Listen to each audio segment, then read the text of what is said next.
Здравствуйте, меня зовут Елена Баженова, я рада вас приветствовать у себя в гостях.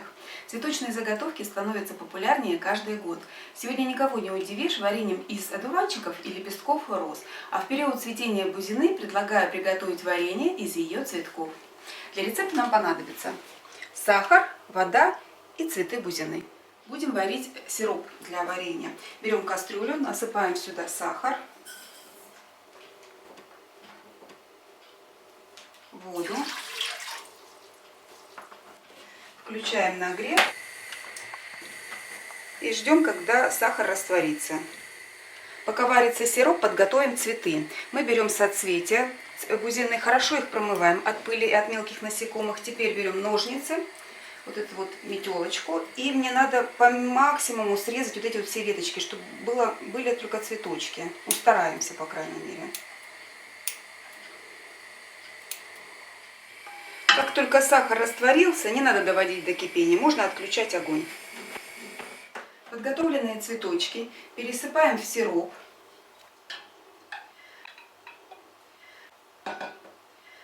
Перемешиваем хорошо и оставляем настаиваться на 12 часов. Так выглядит бузина после 12 часов настаивания. Цветочки полностью пропитались сиропом. Теперь ставим на огонь.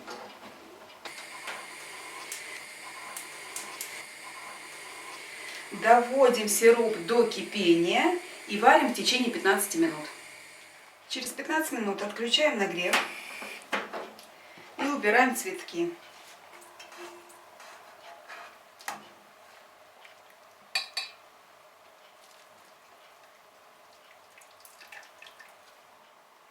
Основную массу цветочков я собрала. Отжимаем из них сироп обратно в кастрюлю. Так. Еще очень много цветочков здесь в сиропе осталось, поэтому мне их надо процедить через сито и марлю.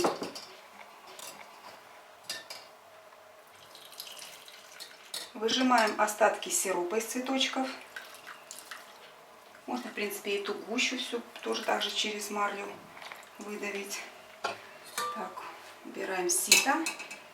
У нас получился красивый такой желтенький янтарный сироп, без всяких примесей цветочков и мошкары. Так, ставим обратно на огонь. Поставлю сразу же на средний. И начинаем уваривать сироп до такой густой консистенции. Чем дольше мы варим, тем гуще у нас становится варенье. То есть сироп становится вареньем.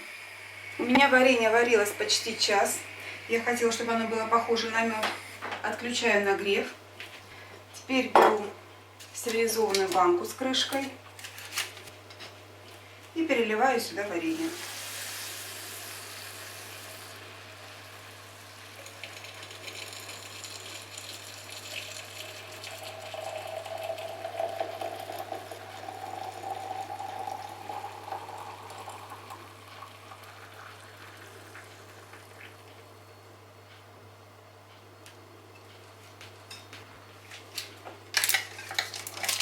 Накрываем и плотно закрываем.